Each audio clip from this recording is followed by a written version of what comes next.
Senator Patty Murray accused Pam Bondi of letting Trump's DOJ slip into chaos, corruption, and outright lawlessness. Murray's message was clear. This isn't just about politics. It's about whether Americans can still trust the Justice Department to protect their rights instead of serving one man's power. Attorney General Bondi, we are in a deeply alarming moment where law and order is being replaced by chaos and corruption and really whatever Trump wants. And your department's independence and its capacity to do its job have eroded before our eyes. We have seen respected career officials who've been fired for doing their job.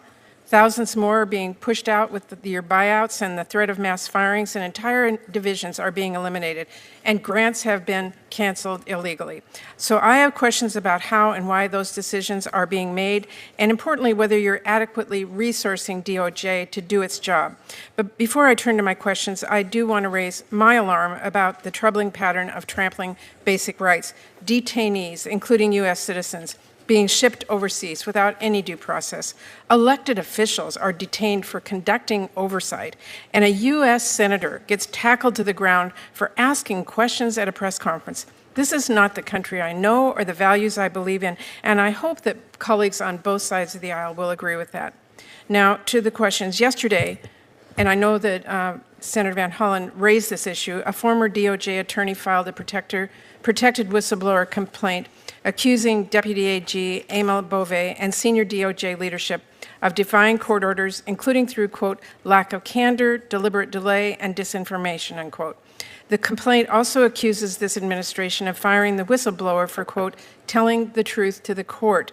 These allegations are deeply concerning. Now, I know you said that you can't discuss the case, but can you confirm that you agree that this administration should follow court orders?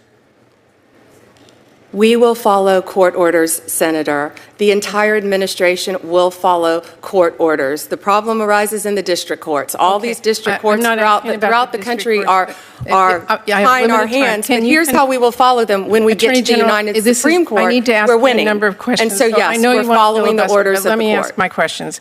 Can you confirm you will not allow any conduct like what is alleged to continue at the DOJ?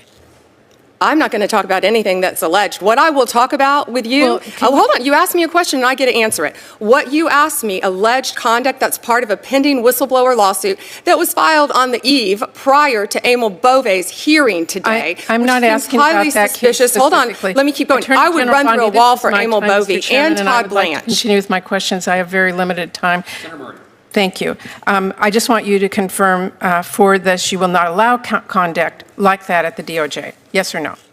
I will always support and defend Emil Bove, and I will defend Todd Blanche. They are two of the finest people I know and two of the ethical people I know. Let me keep going here. Now, in April, DOJ abruptly terminated over 300 public safety grants that had already gone through a very rigorous and fair and apolitical application process with no explanation.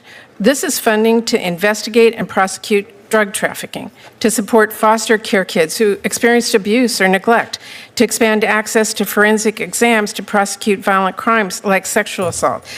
These really senseless cancellations have already forced public safety organizations to cut employees and services. So I want to ask you, when you cut off the community-based violence intervention and prevention initiative funding, were you aware it is used to prevent and reduce violent crime? Yeah, Senator, you weren't here for that, so I'm going to have to repeat myself. We have cut grants. I think we've cut 6%. But if we have cut a grant that you feel should not be cut, please reach out to me. I will personally look at it. We've turned multiple grants back on. Okay. We have an appeal process. But if you want to come to me directly, I would be happy to sit down with you and look at that and help you. I'm happy. I appreciate Again, we're doing everything we can. Okay, but let me just ask you, when you cut off the expanding access to sexual assault forensic examination grant, were you aware that that grant helps our authorities prosecute rape and sexual assault? I have no idea about that specific grant you're talking about. That's why I said if you want to come sit down with me, I would never cut a grant intentionally that has anything to those do. Recipients on the other end across the country. Can you give me the details of that grant? I can absolutely do that, and my staff will get that to you. But those are two critical ones that I just wanted to ask you about today. Again, we've turned many grants back on, and we'll continue to. If you want to call me, and we can discuss them with you. Okay, in your budget request, you propose consolidating the Office on Violence Against Women into the Office of Justice Programs.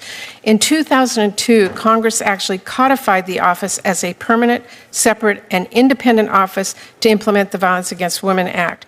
We did that to make sure that violent crimes against women receive the necessary attention, expertise, and resources, and to give the office a strong, independent voice within the Justice Department and federal government. Now your department wants to fade that into the OJP, which violates the intent of the law that we passed. It makes grant programs less effective, and it places a lot more barriers for victims and services they need. And I see that you're cutting the office's resources by about a third. So will you commit to us, the Appropriations Committee, to follow the law and maintain OVW as a separate grant entity? I will follow the law, but I will not keep that as a separate grant entity. You and I can disagree all day long on what the law is. Well, that's being consolidated into the Office of Justice Programs. I'm not going to cut, let me answer, I'm not going to cut anything that's going to hurt violence against not women. My question. It will eliminate I'm asking, just for your information, Attorney General, in 2002, we codified the office as a permanent, separate, and independent office. So that you need to go back and take a look at that. I know my time is out, but I thank you very much for the time. What just unfolded between Senator Patty Murray and Attorney General Pam Bondi is more than a tense hearing exchange. It's a revealing moment about the state of our democracy and the fragile balance between power, accountability, and justice. Senator Murray is sounding an alarm that goes beyond partisan politics. She's pointing to something much larger, the erosion of the Justice Department's independence. The Department of Justice is supposed to be blind to politics, guided only by the law and the Constitution. Its credibility rests on the belief that it enforces the law fairly without bending to whoever happens to be in power. When that independence is undermined, it doesn't just harm politicians in Washington, it ripples across the lives of everyday Americans. That's why Murray's words carry weight. She points out the human cost, public safety grants being abruptly canceled. These aren't abstract budget cuts. They mean fewer resources to prosecute drug traffickers, fewer tools to investigate sexual assault, fewer supports for abused and neglected children, and less help for victims of violent crime. Behind every canceled grant is a real community losing real protections. And when Murray presses Bondi on whether she even knew what these cuts would do, Bondi admits she didn't. That disconnect is staggering. It shows a Justice Department making decisions with political loyalty at the center, not the needs of the people it is sworn to protect. Murray also describes something more chilling, a pattern where basic rights are trampled. Citizens detained without due process, whistleblowers punished for telling the truth, even elected officials tackled for daring to ask questions. Those are not the signs of a system committed to justice. Those are warning signs of power being abused and democracy being bent. When Bondi is asked to commit to following the law, to protect the independence of the Office on Violence Against Women, her refusal is telling. Congress explicitly made that office permanent and independent so that issues like domestic violence and sexual assault would never be drowned out or sidelined. Yet, Bondi insists she will fold it into another office, against the intent of the law. That's not just a bureaucratic shuffle. That's an official telling Congress, "I'll decide which laws matter." That undermines not just trust in her department, but in the very principle that no one is above the law. To understand how dangerous this is, it helps to look at history. Democracies don't usually collapse in one dramatic moment. They erode slowly as institutions that are supposed to check power, the courts, the press, independent law enforcement, are weakened, politicized, or ignored. Senator Murray's confrontation with Bondi is one of those moments that reveals whether we are guarding those institutions or watching them slip away. And this isn't an abstract civics lesson. The stakes are concrete.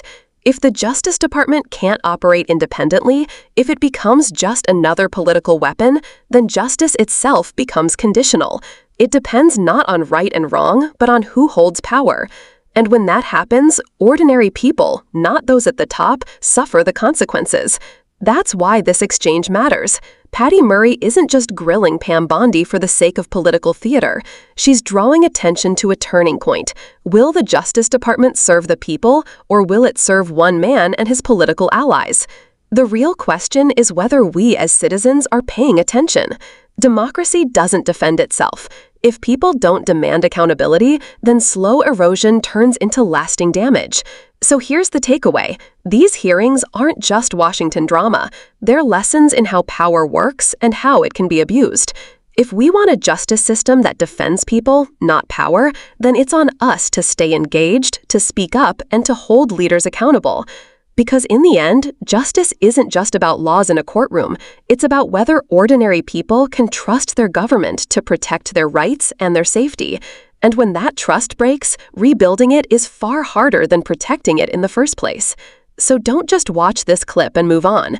Ask yourself, what kind of justice system do you want? And what are you willing to do to make sure we keep it?